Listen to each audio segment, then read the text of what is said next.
Okay, it is 6:03 p.m. on Tuesday, August 8th, 2023. We'll call the Common Council meeting to order. Let's stand and say the Pledge of Allegiance. I pledge allegiance to the flag of the United States of America and to the republic for which it stands, one nation, under God, indivisible, with liberty and justice for all.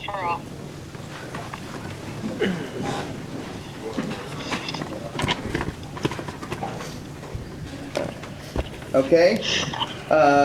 Roll call, please. Weigel. Here. Varga. Here. Middleton. Here. Crowder. Here. Romano. Just so you know, Jennifer Romano, our councilwoman, is on electronically, so we'll be taking voice votes again tonight. And with that, first thing up we have is the minutes from our last meeting on July 25th. Were there any changes or corrections? I do not.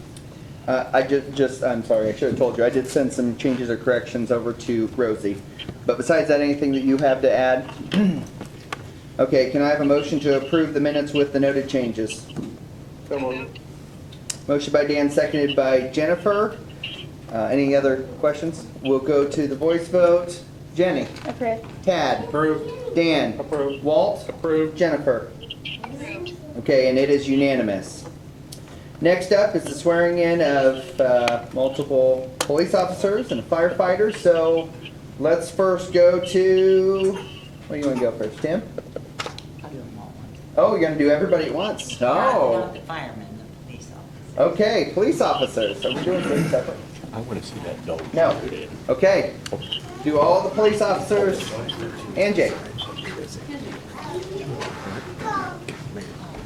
First, I'd like to thank everybody for coming tonight. What a crowd. To show the support for these guys and the Columbia City Police Department. I really appreciate that. And I can't thank you enough. And hopefully we can take care of these guys to their expectations.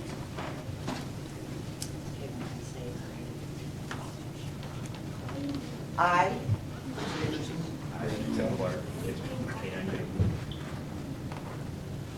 swear that I will support the Constitution of the United States, Swear that I will support the Constitution of the United States, the Constitution of the State of Indiana, the Constitution of the State of Indiana, and that I will faithfully and impartially and I will faithfully and impartially discharge my duties discharge my duties as a police officer and canine of the City of Columbia City, as a police officer and canine in the City of Columbia City, according to the laws of the state, according to the laws of the state, to the best of my ability, to the best of my ability, so help me God. so help me God.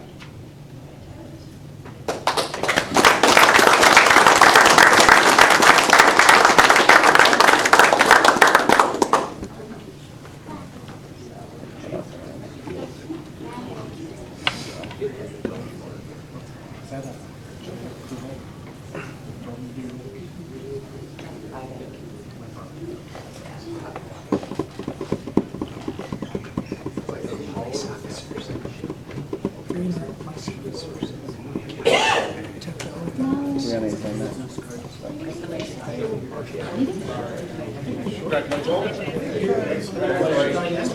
Congratulations. City Council.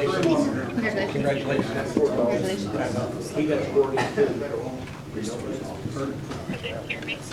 I'm not sure. Jennifer says congratulations as well. Okay, next up is the swearing in of firefighter Johnson.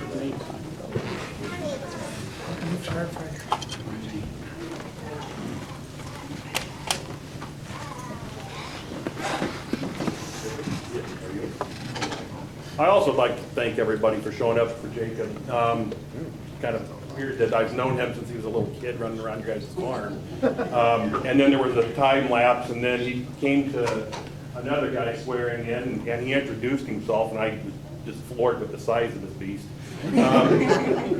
Whereas some of his old buddies said that if he ever knew his own strength, he'd be scary. So I welcome Jacob, and we also will make sure he's well protected. So.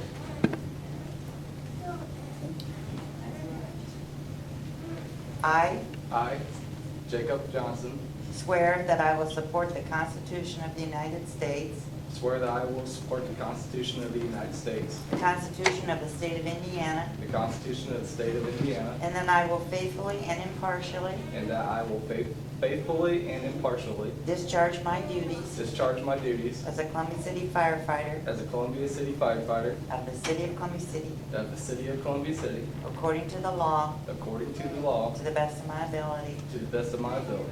so help me God. So help me God. Thank you.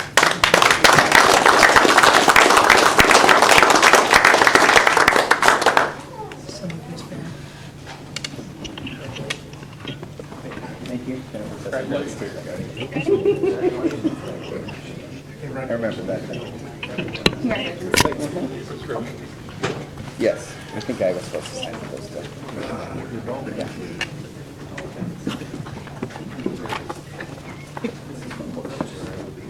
You guys are more than welcome to sit through the rest of the meeting, or you can do whatever you Yes. so choose to So, do. thank you all for coming out and supporting. We appreciate you being here. If you want to stay, you can. If you want to go celebrate, we welcome that too. Either way. Thank you all. I was afraid that they were gonna move on. I was going here to celebrate.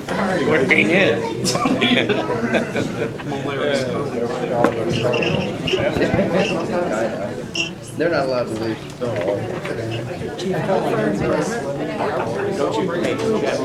I know it has been. I saw you, I was in this wrong. No, you do not. Yeah, Jacob and Troy both. Because I can tell you, those will go around with some captions.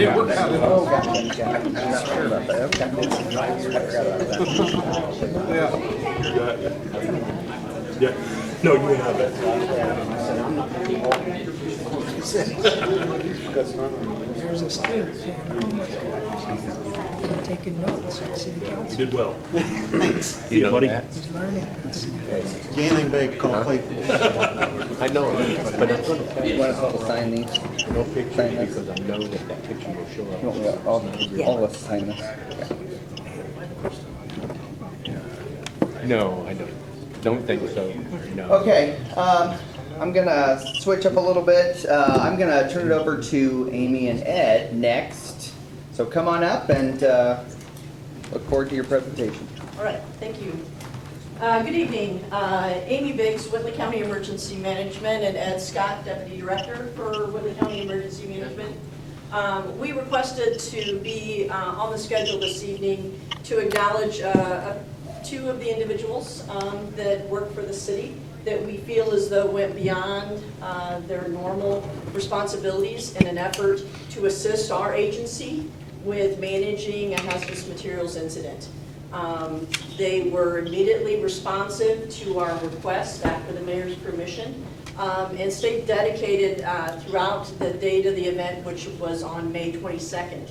That lasted nearly 4 days, so the commitment that they put forth in assisting our agency, we wanted to be able to publicly acknowledge that and give our appreciation and thanks for that collaboration. We are a small community. We don't all have the assets capable of managing incidents. And so through the collaboration and through the equipment sharing, I wanted to specifically acknowledge Mike Shota and Braxton Goodman for their assistance at that incident. We'd like to present them tonight with just a small token of our appreciation, which is a certificate of appreciation, as well as an engraved mug from Whitley County Emergency Management. So if you gentlemen would please do us a solid and come up and accept that for us, we would appreciate that.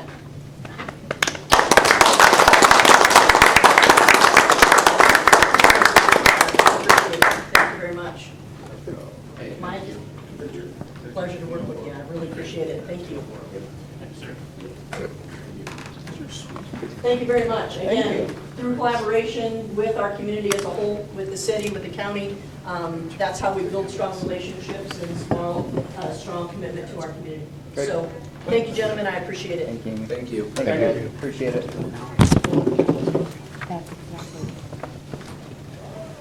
Okay. Next up, we have John Cannon from the Attorney General's office. John, come on up.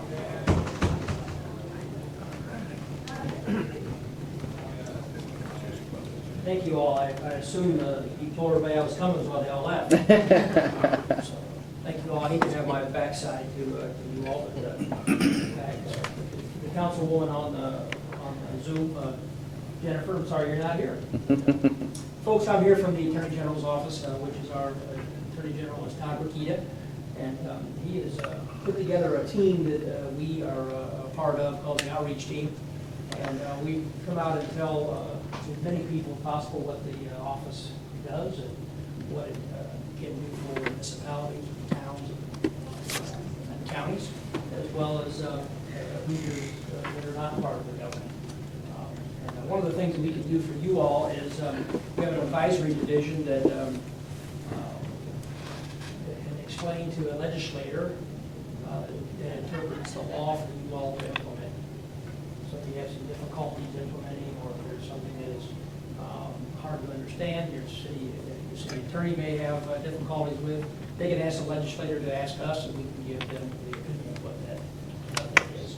I like to say that I can help with that as well, but all I would do is just turn it over to the legislator, because that's the process. So I can be happy to do that for you. I'll give you cards and such, and you can get hold of me. The other thing that we do, which is very, very important, is we have $800 million in the bank of unclaimed property. It's growing every day, but we are also chipping away at it as well. We give $1 million a week back every year, as long as they go to our website. And I'll also leave some cards and things, QR codes and things for so to be placed for the public. But I normally would hand that out to everyone, but I did that in Hobart about 3 weeks ago in Hobart, Indiana, and the fire chief, he was looking, he scanned the QR code, and the whole meeting went way up to, directed to the firemen, because they found $1,346. Granted, they did not receive all the money for it, the state was holding. So the whole meeting, my presentation went right to Todd. So I learned how not to hand that out until after I leave. Do that. But we suggested everyone, including the city, as well as residents, check it once a week. I know it sounds kind of corny, but we add 75 items a week. Oh, wow. Property, it goes from real property, which is the acreage, down to 57 cents fee and feed is over somebody they have to claim. And I'd be more than happy to help walk Rosie or whoever chiefs through that if you need some help. Again, I'll take that phone call and help you through that. Try to make that easier and more or less painful for you. The last thing that we, one of the last things we do is Medicaid fraud. $235 million in Medicaid fraud that we recouped last year, and this year we're on a record to be almost $300 million of Medicaid fraud. That Medicaid is for the needy and not for the greedy, and we're here to ask you if you know of any fraud, or you know of anybody that may be frauding the system. Please let us know, and we can get one of our investigators. Each county has at least one investigator, and the bigger counties have more, of course. And you may not know who that person is, because they're kind of in on the down low a little bit on purpose. But I was the mayor of the city of Portage, and we had someone right down the street that was an investigator, and I didn't know who they were. And that's on purpose, so they can do their jobs without outside influence. So please help us with that. And then another thing that we do is scam prevention. I'm going to be next week in Fort Wayne to 3 retirement homes and assisted living homes in the community centers in Fort Wayne. Let them know about our some scam presentation, some scams that are out there for retirees as well as for all of us. One of them is the robocalls that we all get on our phone that says potential scam and such across the phone. There are 8 billion of those phone calls that come in every year into the state of Indiana from outside of Indiana, 8 billion. We've got it down now to 7 billion. Sounds like not a lot, but we're talking a billion phone calls that have been eliminated, that we've prosecuted and taken care of those folks that have out there scamming and frauding Hoosiers. It's a big deal. One of the big things that our Attorney General wanted to work on When he was inaugurated, he said that would be one of his goals, to knock that in half. So not quite there, but maybe he plans on being in office a lot longer than he expected maybe. But so those are the things, some of the things that we can do for Hoosiers, and I'm going to leave you some materials for the public as well as for you all. Sure. I just got some koozies in. It's crazy, but I got some koozies in for your cold beverage that I'll leave with you all as well in a bag. But we are at the State Fair this week and last week, giving out so far, I believe they told me that $59,000 in unclaimed property we found as people walk past the booth that we found. Wow. So we're moving along. Real quick story, if you don't mind, about the State Fair. The State Fair Queen last year came to the booth and she was excited. And she came up to me and I was there with my laptop and she said, my dad thinks he has about $40,000 in unclaimed property. It'd be really cool if I could tell him tonight when I go home that I found it for him. So we found about $37,000. And I left that night on Friday, and Saturday he came to the booth and bought everybody lunch, and I'm glad I found it. That's okay, things happen, but that's just an example of folks that done some investigation on their own, and then they didn't really know what to do or how to do it, and she came over and helped out. So another thing that is that we try to do from the office is like you all do, you serve with servants' hearts, and you don't do this for the money, you do this for helping Hoosiers, helping our neighbors. I was a city councilman for 8 years in the city of Portage, and Mayor, I understand that there's no glory in this. There's hard work that you all do, and you're doing it for the right reasons. Bless you, all day long. Sorry. Until midnight tomorrow, I can't help you. But Mayor, I know the position you're in is one of the hardest positions in the whole country to be a small town mayor. Thanks. We thank you all for what you do. But a small town of Fowler, Indiana, I visited in early January, and I stopped at a Dollar General to get a Dr. Pepper. You can tell it wasn't a Diet Dr. Pepper. But there was a lady there that had 2 children and a bundle of toilet paper she was holding, and she was short $1.96. And I just told the lady, I said, go ahead, I'll take care of it. I'll give you $2 for it. Let her carry on. And she, so that happened. And she was standing by the door with the 2 children and the bundle of toilet paper, and I went, boy, now I've got myself into something else. I'm going to have to maybe give her a ride, or I'm going to have to, which I wasn't happy to do, but in this world, you get a little nervous about some of those things. So I paid the bill, and I walked out, and she said, sir, I just want to stop you for a second. I said, yes, ma'am. And she said, I just want to let you know that every time my family uses this paper, we'll think about you. So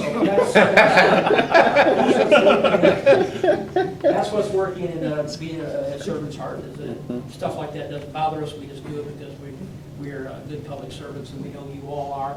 You're not here for the glory or the $1 million check. I think the lottery does get called tonight. They're not $1.55 million. So if anybody wins, I can hand a little bit of money from you all, but I'll share it with you as well.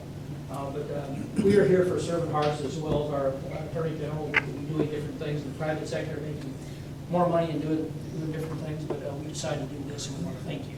And from the Attorney General directly, we want to thank you. So, Mayor, thank you for your time, and Council. Rosie, thanks for getting me on the agenda. And the City Attorney, you could be doing something different. You're doing this for the right reasons. We know. So, thank you all, Great. and congratulations to the new police officers. And now, was the dog Yes. a canine? Canine, yes. And the poodle's the smartest dog there is. And he was Yes. the kindest back there. It was the kindest. So good job on that. Movers put that together. So thank you all very much. I'll let you be, and I know you got other things to do, but I'll leave this with information with Rosie. That would be great. Thank you very much. Thank Thank you all very much.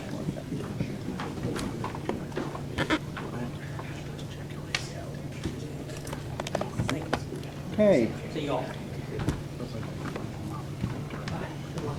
so next up is ordinance 2023-12. Do I have a motion to read by title only? So moved. Second. Motion by Tad, second by Jenny. Further discussion? Okay, we'll go to the voice vote. Jenny? Approved. Tad? Approved. Dan? Walt? Approved. Jennifer? Approved. Okay, it is unanimous. Please read ordinance number 2023-12 by title only. Ordinance 2023-12, an ordinance of the City of Columbia City, Whitley County, Indiana, adopting the City of Columbia City food and beverage tax. As you'll remember from our last meeting, just as a overview, there was, again, it's lined out in the ordinance as you know, but obviously the focus of this, we did have a public hearing at the last meeting. We had both the Chamber of Commerce as well as the Columbia City Connect Downtown group that spoke in favor. It is for specific areas, but I want to specifically focus on section 5 again because we talked about this last time, which is that all of the dollars there that's generated from this would go specifically to Eagle Park, and it'd be specifically for the purchase of equipment or the construction of facilities. And again, the goal obviously is to drive and promote tourism within the city. So with that, if there's any comments or thoughts or questions that you all have. No? Okay. Okay. Well, hearing none then. Do I have a motion to approve ordinance 2023-12 on second and final reading? So moved. So moved. Motion by Dan, seconded by Jennifer. Further conversation? We'll go to the voice vote. Jenny? Approved. Tad? Approved. Dan? Approved. Walt? Approved. Jennifer? Approved. It is unanimous. Next up, we'll move to ordinance 2023-14. Do I have a motion to read by title only? So moved. Motion by Dan, seconded by Tad. Further discussion? We'll go to the voice vote. Jenny? Approved. Tad? Approved. Dan? Approved. Walt? Approved. Jennifer? Approved. It is unanimous. Please read ordinance 2023-14 by title only. Ordinance 2023-14, an ordinance amending Chapter 73, bicycles, unicycles, three-wheeled cycles, and golf carts of Title 7. Yes. Title 7 of the Code of Ordinances of the City of Columbia City, Indiana. You'll remember, obviously, this is the provision that adds the rear view mirrors and side mirrors to our golf cart ordinance, and specifically that it would take effect when the individuals renew or get a new license. So it's not retroactive, but instead moving forward from the point of passage. Questions, concerns, thoughts on this matter? Okay. Hearing none, can I have a motion to approve ordinance 2023-14 on second and final reading? So moved. So moved. Second. Motion by Tad, seconded by Jenny. Further discussion? We'll go to the voice vote. Jenny? Approved. Tad? Approved. Dan? Approved. Walt? Approved. Jennifer? Approved. It is unanimous. Next up is ordinance 2023-15. Do I have a motion to read by title only? So moved. Second. Motion by Jenny, seconded by Tad. Further discussion? Okay, we'll go to the voice vote. Jenny? Approved. Tad? Approved. Dan? Approved. Walt? Approved. Jennifer? Approved. It is unanimous. Please read ordinance 2023-15 by title only. Ordinance 2023-15, an ordinance amending Chapter 97, streets and sidewalks of the Code of Ordinances of the City of Columbia City, Indiana.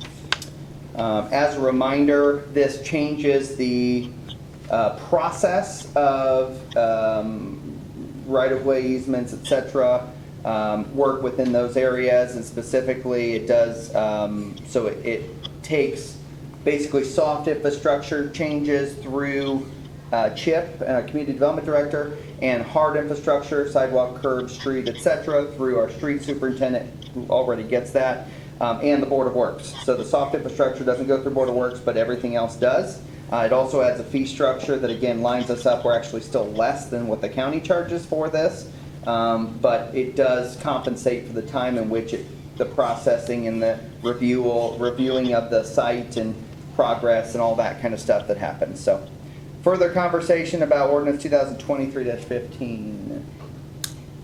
Okay. Do I have a motion to approve ordinance 2023-15 on second and final reading? So approved. Or so So moved. Okay. Second. I have a motion by Tad, seconded by Jenny. Further discussion? Okay, we'll go to the voice vote. Jenny? Approved. Tad? Approved. Dan? Approved. Walt? Approved. Jennifer? Approved. It is unanimous. Okay. Next up, department head reports. Kelly? Yeah, Niblock will be coming into town here, starting our community crossings project for paving either next week or the week after. So one of the main roads that they'll be working on, Market Street, that'll be impact traffic a little bit, along with several other ones, but that's going to be one of the major ones that they'll be working on. We helped the water department pour a sidewalk back on a catch basin that they installed back in Columbia Shores. And our guys did a good job putting that back in. And kudos to Jason Wells, he's our head concrete guy, and the guys that helped him did a great job too. Mike has another project for us before head over to this plant here coming up too. They have limb pickup today. Guys got through that, finished up today. We had like 8 loads they picked up in town. Hopefully the end of the week we'll start going around the streets and limbs that are hanging out that school buses can hit and things like that, covering up signs. We'll try to get those trimmed back so they don't cause problems. And we'll transition into the alleys after that. It'll probably be a 3-week job trying to trim all that stuff back. And then Saturday's safety fest, public safety fest up at, we'll have a plow truck up here for kids to dip their hands in paint and stick all over the plows and decorate it all up. So that'll be Saturday, 8 to 10. Yep. Questions of Kelly? Tad? So Kelly, I saw, did you guys have a crew out yesterday morning Yeah. doing, God bless those guys, it was pouring down rain. It was Yeah. 8 o'clock in the morning. Yeah, we Those- told them, you know, if it started raining too hard, just come back to the shop. You don't have to be out in it, but they kept grinding away. Yeah, So, yeah, Yeah, so I think that doesn't go unnoticed, so I'll let you them know can that. pass that on to them. Thanks, Dad. Anything else? Okay, Tom? Well, for public safety, I think that your car ought to be parked right next to that snowplow. I'd love to have little kids' hands, handprints all over my car. I think that'd be really awesome. Last night, we had a late night run. 101's engine overheated. Captain Oosley brought the engine back, took it out of service. We took it to the city mechanic today. It was just a water pump on it, so that it turned out to be really an easy fix for him for changing a water pump on a large truck.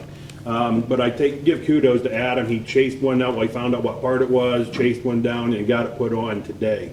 So the quality of our mechanic is just unheard of. He's a really good mechanic, and I can't say enough about him. So just kudos to Adam. The 2 new guys are working out very well. Tonight we swore one of them in. The other one will be sworn in hopefully at the next meeting, which is 3 weeks from today, I think. Yes. That was So we'll, hopefully his uniform is all in by then and we can get him in and get that done. We've just been really busy. Run volume has been a lot. And so, serious run volume's been a lot. And so, along with that comes all the equipment repairs, cleaning and repairs that goes with all of that. So it's been tasking. Question to Tom. Tom, I just want to it may be worthwhile to reassure the public about what we've talked about the fact that there's been a couple of different fires recently, and there's kind of a little bit of a rumbling in the community that there may be some connection, and there is no evidence to show that's the case, correct? Yeah, I am very confident, along with multiple investigators, that they are not related in any way. That is through the state investigating, our Sturgeon investigating, and private insurance companies hiring investigators, that these are not related fires. We will continue on any large fire that we can't easily identify to help everybody feel comfortable with this. Continue to call the state in to assist us in the investigation for a while, just to make sure everybody knows that these are not related fires. When you have stress on electrical systems in summertime because of air conditioners and multitude of different things, it's just been a lot of unrelated incidents that occurred. This past Friday was no different. A gentleman told us exactly what he did, and evidence showed that what he told us was correct. So just bear with us through this. It's just been a ride. Questions? Okay, thank you. Gary? So Officer Anderson has completed his FTO. It was a fairly quick process because he has 10 years of experience, so that was nice. Officer Clark is kind of in the same situation.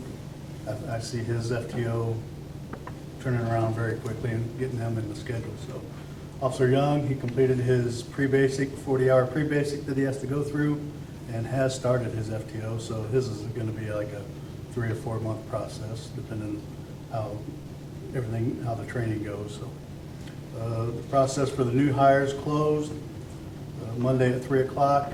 We will do the physical agility written test on August 19th.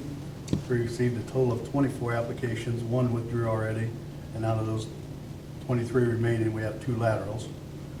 Cops Gear's been extremely busy. They've had some issues out there out of their control, so they're a little behind on our vehicles, so they know that I'm on them trying to get those done. Been working on trying to get together for the employees and their families for the police department and dispatch. Other than that, everything's going good with the police department. I think that we're on a springboard to good things here. Dispatch, Savannah has transitioned into her new schedule from the 7P to 3A. She'll be covering vacations, personal days, sick days, so that'll help the overtime budget. And she's said to me several times that she loves this place and loves working here, so good things are happening. Questions of Gary? Thank you. Mike? The guys have been doing the repairs on our IDEM inspection that they said needed to be done. I think we're maybe a third of the way done. And also they did that catch basin up in Columbia Shores, did a good job. I mean, we didn't do it as it was engineered because we thought we would save money by replacing the sidewalk instead of the street. It worked out fine the way the guys did it. Yeah, I mean, they took it on themselves to try to figure a cheaper way to do it, and it worked out. Questions of Mike? Thank you. Matt? The concessions trailer got fixed this week. I had the new window installed, and during that process, the gentleman that installed it also noticed that we have quite a vacuum on the trailer, and that's because the air conditioners are trying to get more airflow through. So he made some suggestions so we don't end up having our units burn up on the top of that. We've had quite a few issues over at the pool last couple weeks. The lifeguards did an amazing job this week, or towards the end of last week, can't remember now. Yeah, I think it was last week. There's a young man that got hit in the head, needs some medical attention. They all reacted as they've been instructed to, trained to, and they had everything crowd pushed back and ready when the fire department and first responders got there to help out. So they did a really good job with that. We're just coming up to a lot of things at the pool that are just, I mean, it doesn't seem like it's that old, but you know, when it gets used constantly 24/7 for 3 months, it just takes a wear and tear on it. So I'm gonna have to start doing some things there, and we start losing our summer help as of today, so we'll start having less and less hands. Questions of Matt? Thank you. Sean? So we did have a wire, a underground distribution primary wire hit by the boring company that's in town right now last week in the Columbia Shores area. We were able to get that isolated, everybody's power back on within minutes, and then it took about 2 days to get it fully fixed and restored and back to normal operating condition. But there was a wire that was installed before I started in the city. Apparently there was a bad section, and so they bored a whole new wire in and didn't put it on the map or anything, so we had no way of knowing that they had moved it over about 4 feet from where it was supposed to be on the map. So it was struck, and it was fixed, luckily no one was hurt.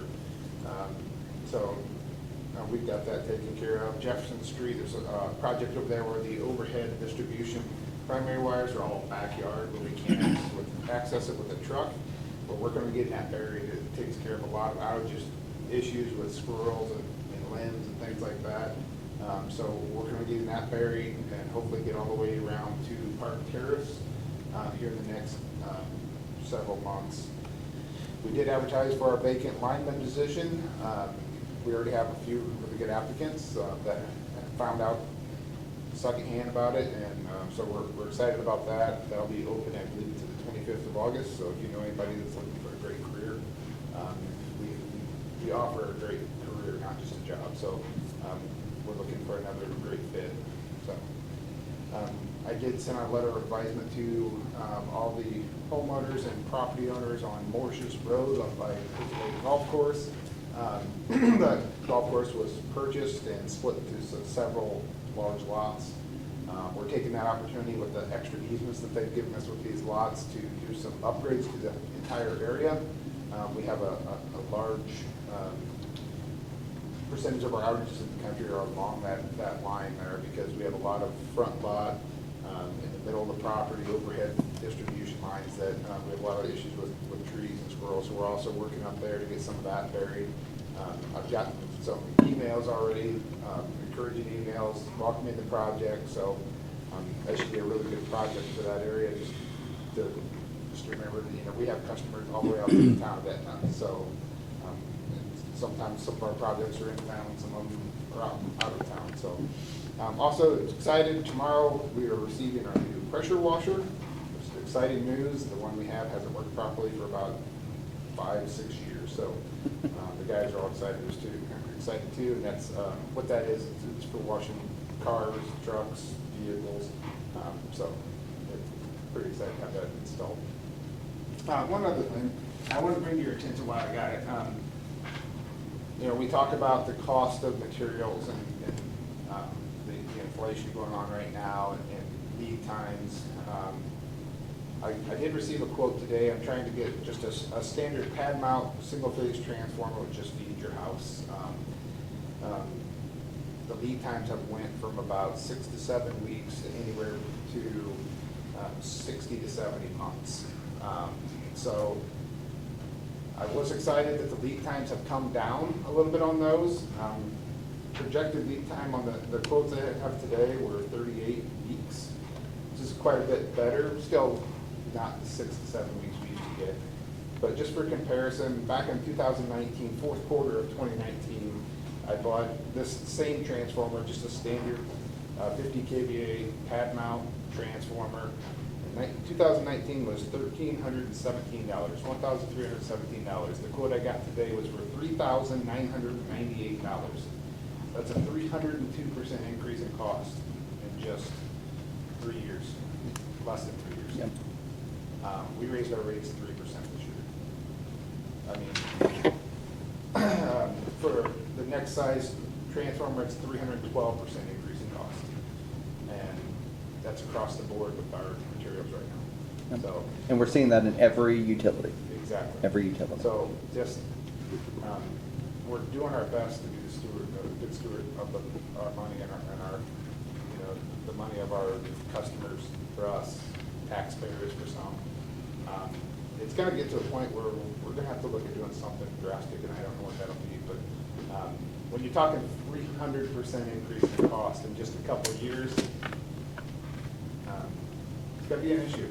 Yeah. So just want to let everybody know what's going on. Thanks for that happy news, Sean. Yes. Questions? Thank you. Terry? Well, we had a meeting at the new park office with SOS and Matt and his people, and that project started, and we're waiting for the fiber company to come in and get fiber into that building, and then we'll proceed with some of the equipment that's been ordered for that. Also, we're working with Mike and getting fiber into the booster station for the water department, so that can be brought up on the fiber network also. Questions of Terry? Thank you. Marcia? Rosie? No. A couple things for your information. First is a reminder that the next council meeting will take place on the last Tuesday, not the fourth Tuesday. It's bumped back a week because we have our Cities and Towns Annual Conference, as you all are aware. So the actual date of our next council meeting will be the 29th of August. So take note of that. Again, 6 o'clock like normal. Chip's not here tonight, but he did go in front of the county commissioners yesterday and received approval for a trail easement, which is really the last piece we needed to acquire to finish out the basically 90% of the planning for the Blue River Trail extension out to the high school. So for residents and others to know, that is now, we've checked off that box. We got to get the agreement officially approved, but they've preliminarily approved it, let's say it that way. We have to get DNR to approve the 90% design. So that is moving forward, and we are getting really close to hopefully bidding out that project.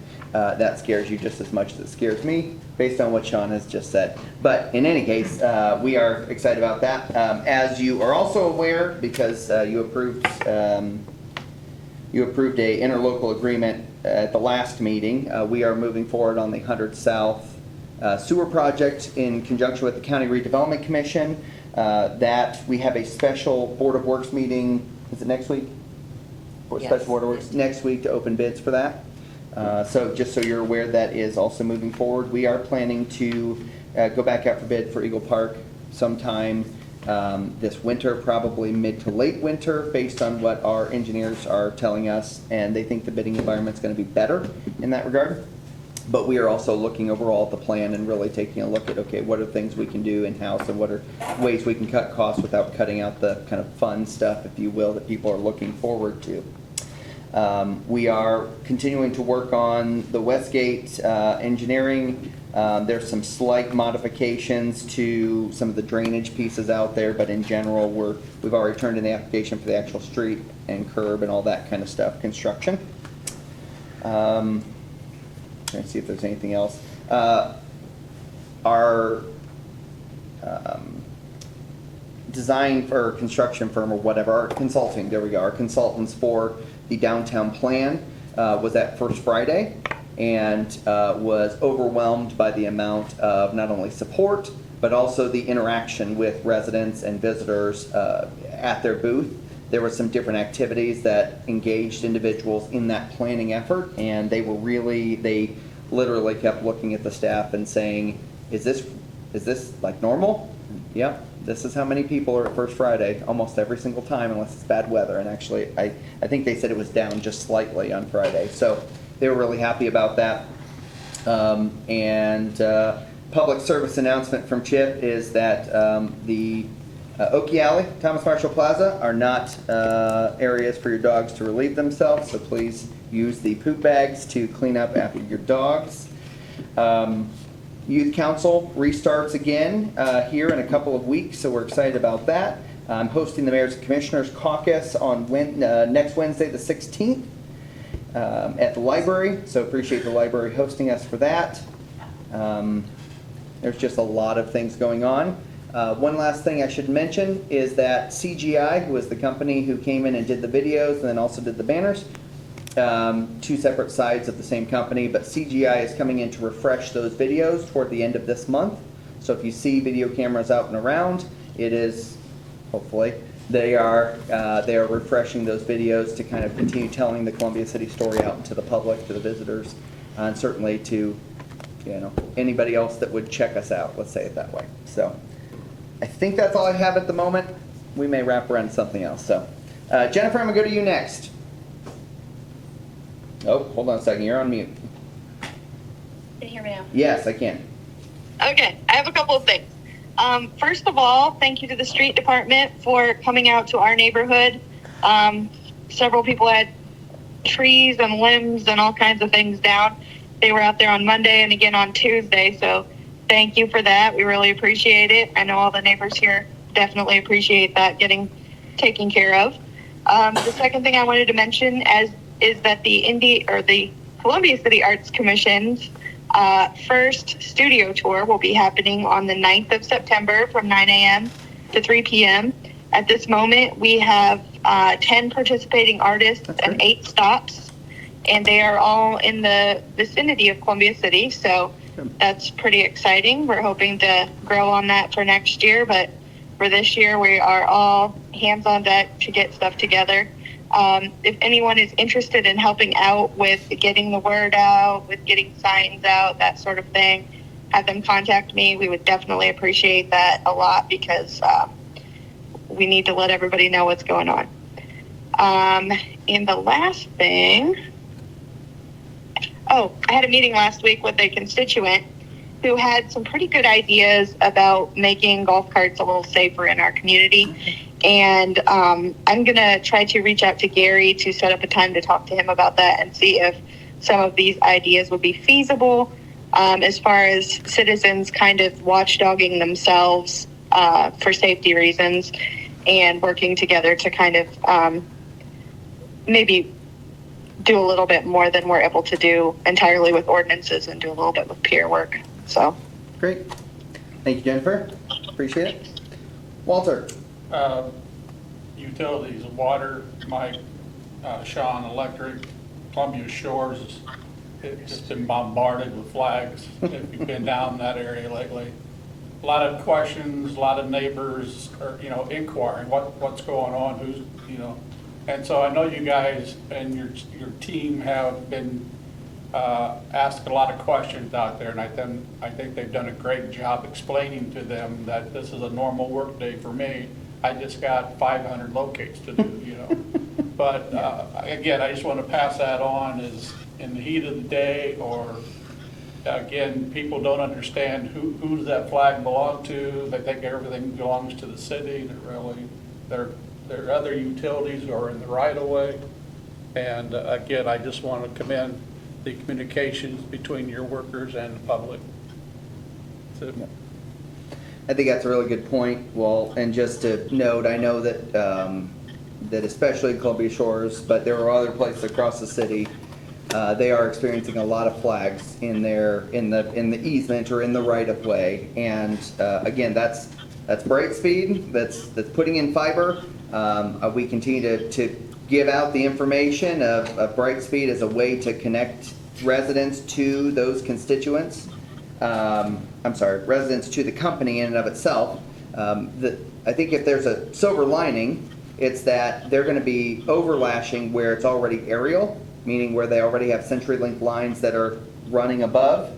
They're going to be overlashing, I think, correct me if I'm wrong, Sean, overlashing there, whereas the only area they're going to really be digging is where it's not aerial. So meaning that it's underground utilities there. We don't have the electric poles or telephone poles up there. So the good news is not all the city will be impacted. The bad news is that I know, as I've told other people in the first week that they were here, they cut my surf internet, they cut my neighbor's sewer line, and they cut a gas line that caused them to have an emergency situation.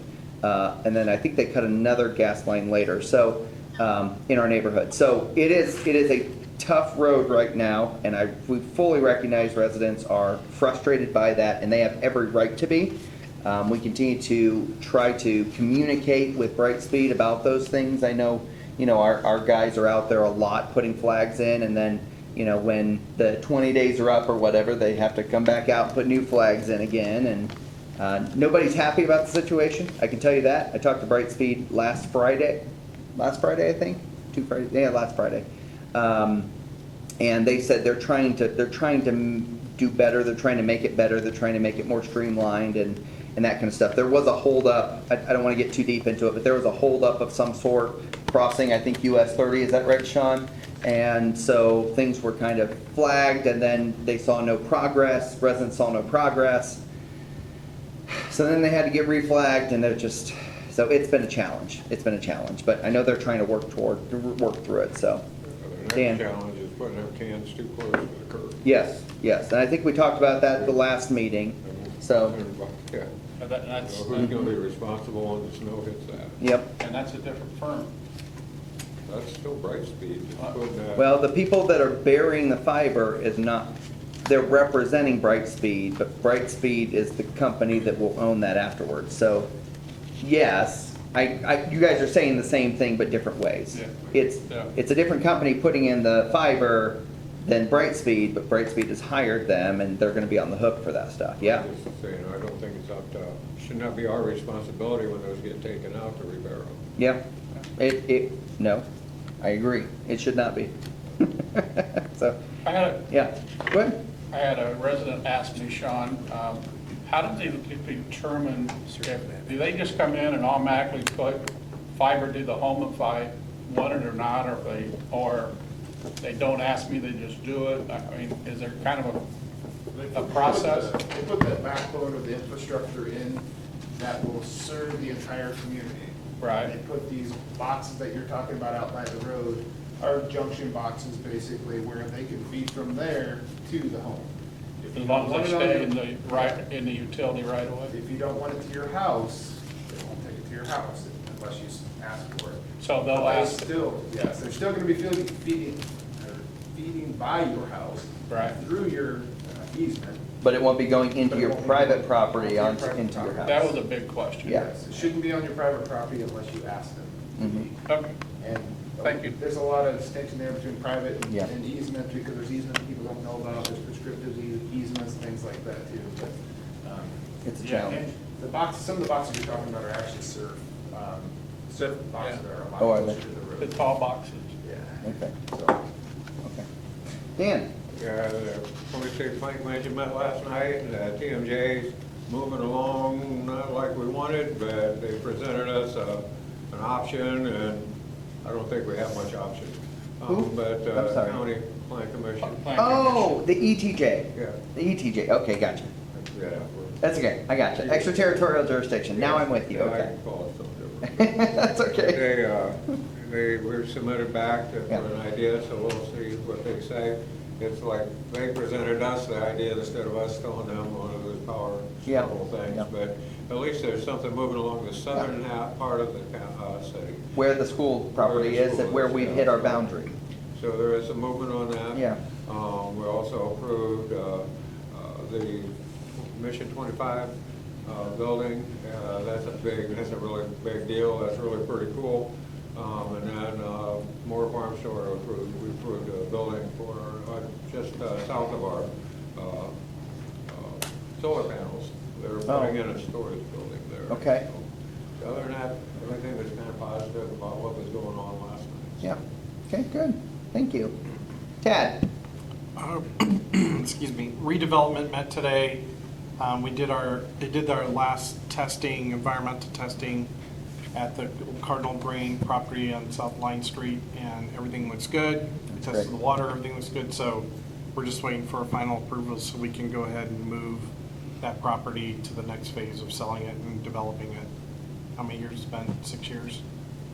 7, at been a least while. 6 that I've been. It's been a while, yeah. It's been hot Luckily, minute, so. luckily, all the testing and the redevelopment of that property has not been on the backs of the taxpayer. It has Yeah. been paid for by insurance proceeds from the previous insurance carriers of that property. So that's a really important distinction, yeah.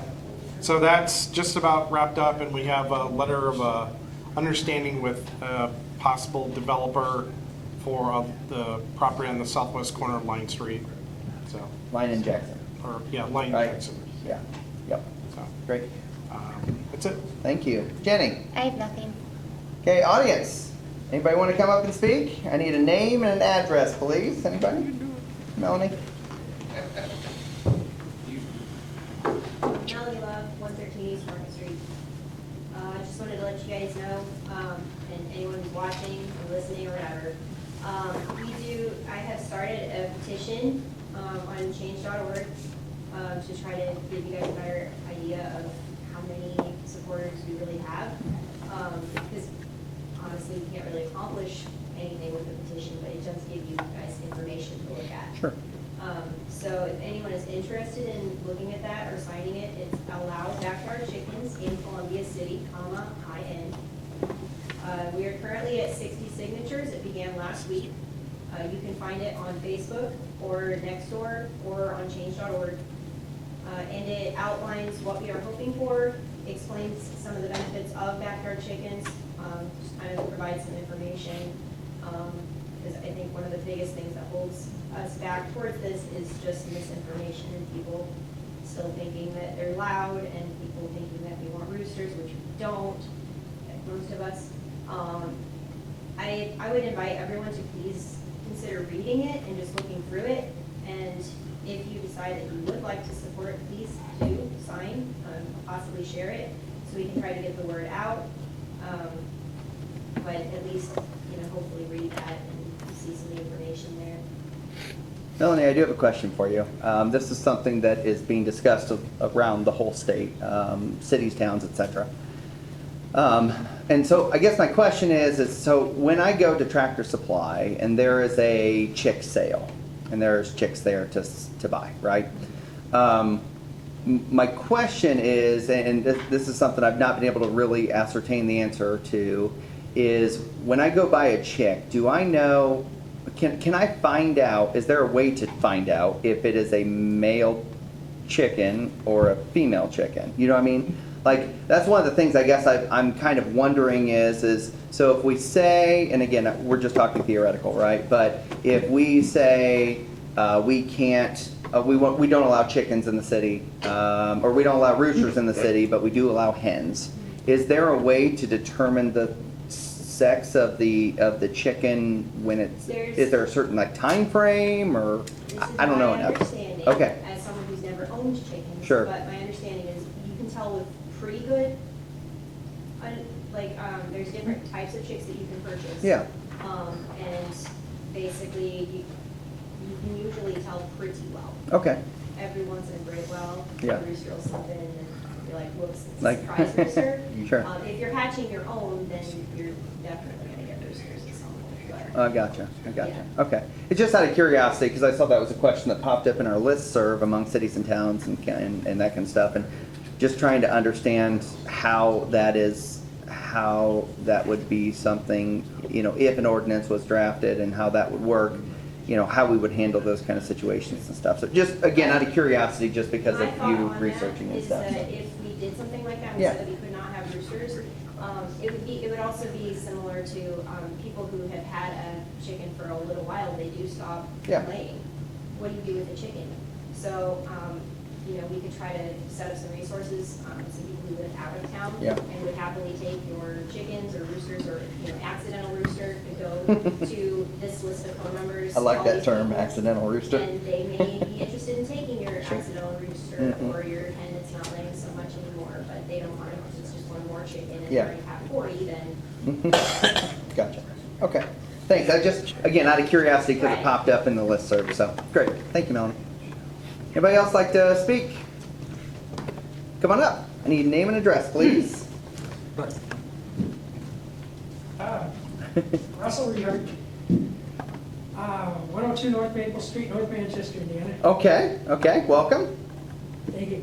I'm here on behalf of Jesus Escudero, Okay. that lives at 215 and a half West Van Buren Street, apartment 6. Okay, So he's right here in town. Uh-huh. Opened a new business, okay, and I noticed that the council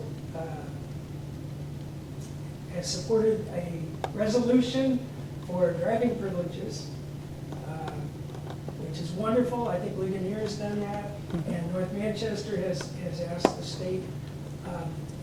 My question, is it possible that there could be driving privileges within the city of Columbus City so that he could get back and forth to work?